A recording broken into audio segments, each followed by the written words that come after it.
Hello, BookTube.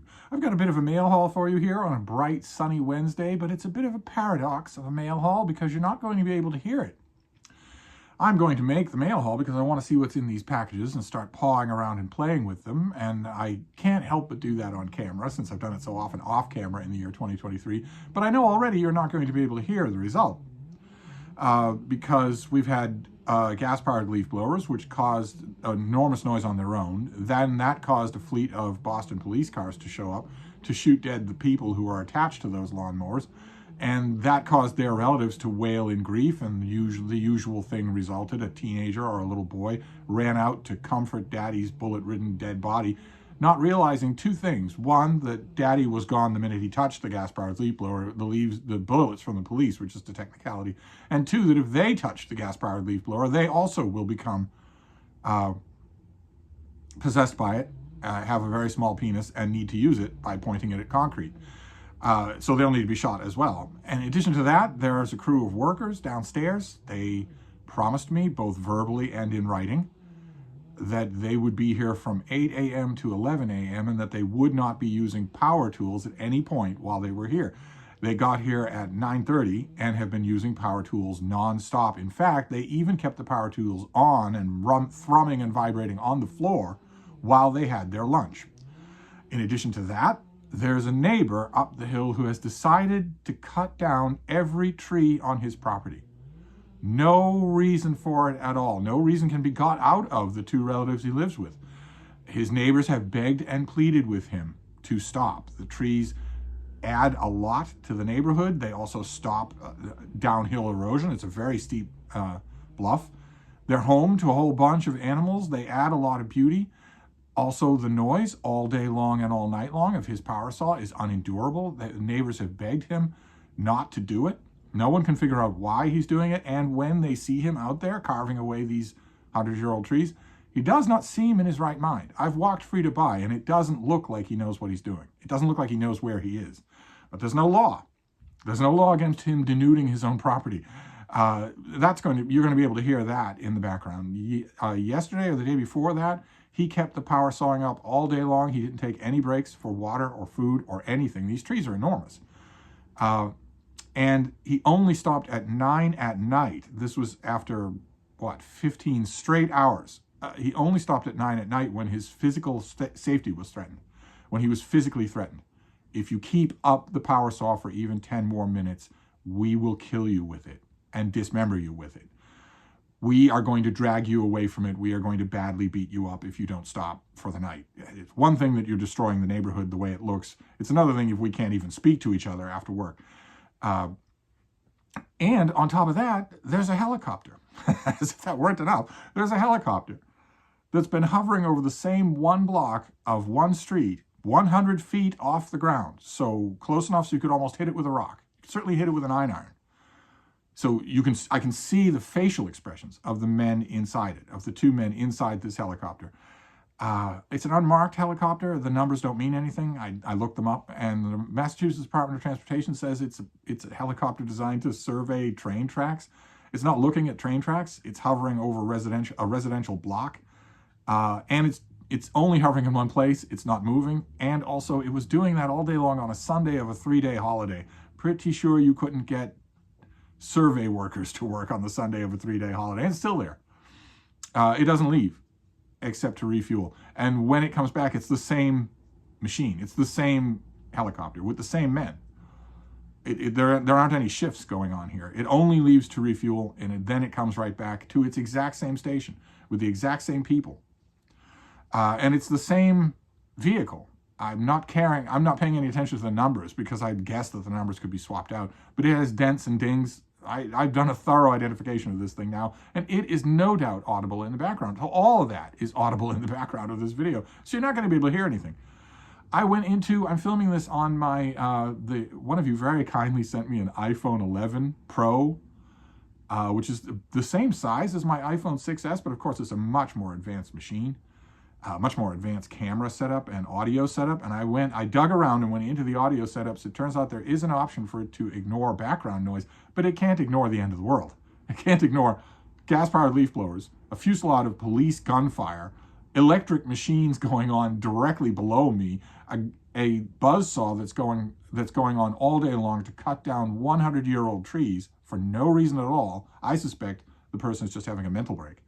His relatives, the two that live in the house with him, should physically stop him from doing this, but it's too late now. He's taken down like 3 of his trees. And also a mystery helicopter, a legitimately nefarious mystery helicopter. So you're not going to be able to hear this, but I thought we'd go through the mail anyway. I've got a little mail, and I hate falling behind on mail. So we'll do this. The first package is very slim. It could be a slim volume of poetry. I've had a few of those, and a couple of them I have not minded getting. Oh.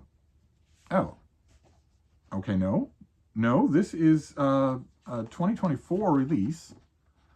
I've got the Douay Bible in here with it. Lord, I do not need all this. What is all this material? I do not need all this material. Here, let's just see. This comes out on April 16th, so a long way from now. This is by Lisa Soap, and it's called Other People's Words, Friendship, Loss, and Conversations That Never End. What on earth?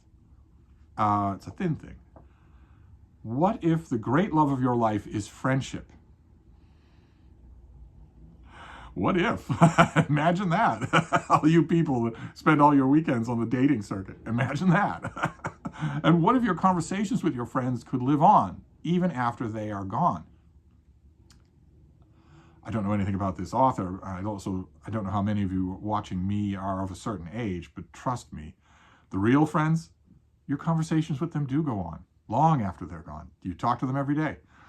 The author is an award-winning journalist, and this book is called a literary memoir, and it's reminiscent of acclaimed books like Catherine Schultz's Lost and Found and Melissa Fabos's Girlhood and Hua Xu's Stay True. I have not read any of those. Yet utterly original. Okay. It is a transformative story that will resonate with anyone who loves language and has experienced loss, which is to say, all of us. In my life right now, I know 10 people who have never experienced loss. I'm not talking about when you were 4 and your great-grandmother died and you barely remember her. You remember the smell of her, but you weren't connected to her in any way. I know about 10 people who've never experienced personal loss. Of the type this book is talking about, the personal loss is not, oh yeah, that's a shame. Yeah, I'm going to dress up, I'm going to go to the funeral, I'm going to utter platitudes, and if I'm lucky, I'm going to get lucky with, a distant cousin. I'm not talking about that. Deep personal loss is where you look at the impending nature of it and say, I don't think I can survive that. Like you're in a canoe and you're looking at upcoming rapids. There's no way to turn around. The current's too strong. There's no shore to go for on either side because there are bears. So you just look at it and you think, well, this is going to happen, but I don't know if I can survive it. That's the kind of loss I'm talking about. Something that's not trivial at all.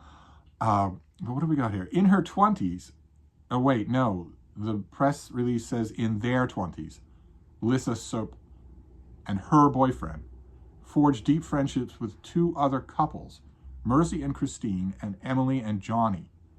Until decades later, Johnny died suddenly in an accident and Christine passed away after a mysterious illness. So one person from each of the couples that they knew dies abruptly. Christine had been a writer, Johnny a storyteller. Lisa couldn't imagine a world without their letters, postcards, and texts, a world without their voices.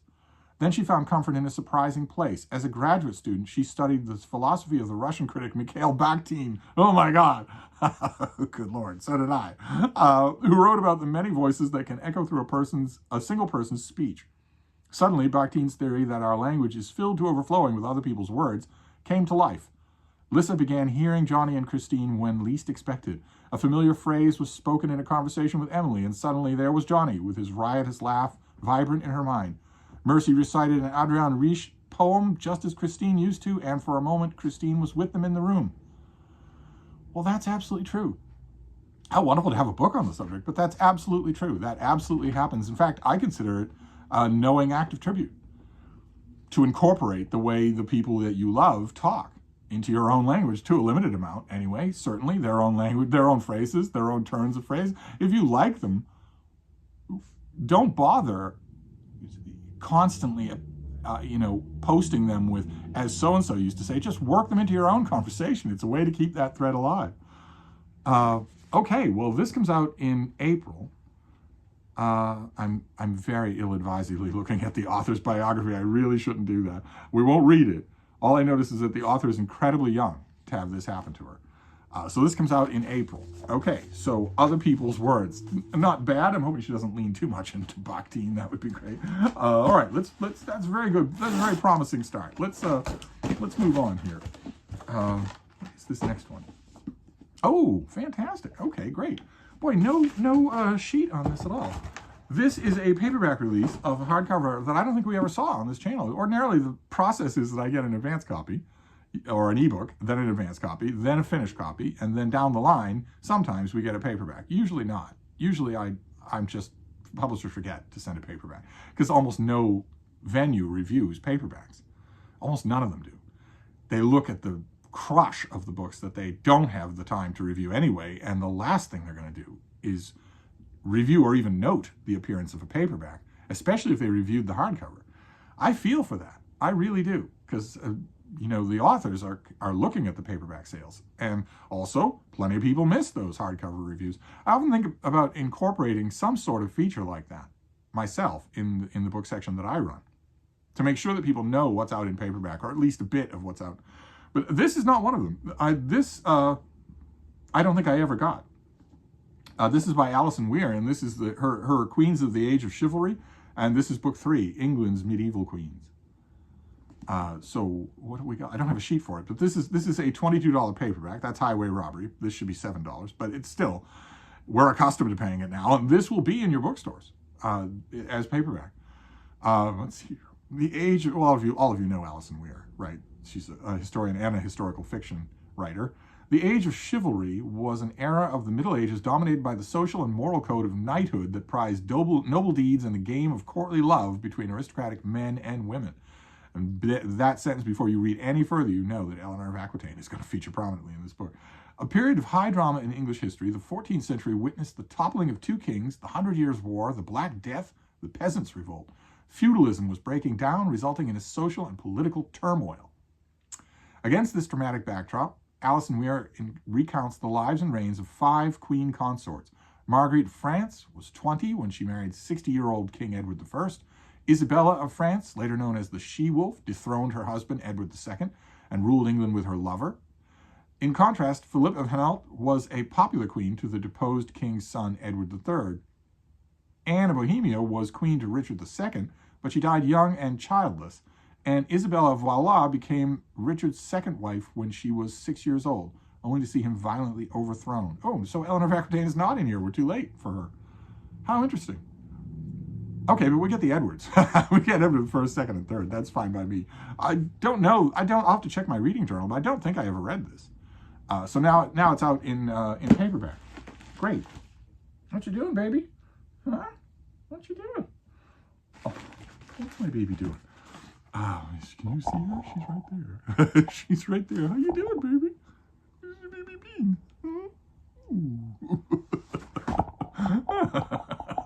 She's never far away. Let's see here. Let's see what this next one is. Do you want to share on this?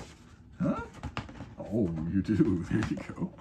Oh, great. Okay, fantastic. All right, those of you who are new to my channel, some of you are new to my channel, 1530 is 15300 is what we're approaching. Is that right?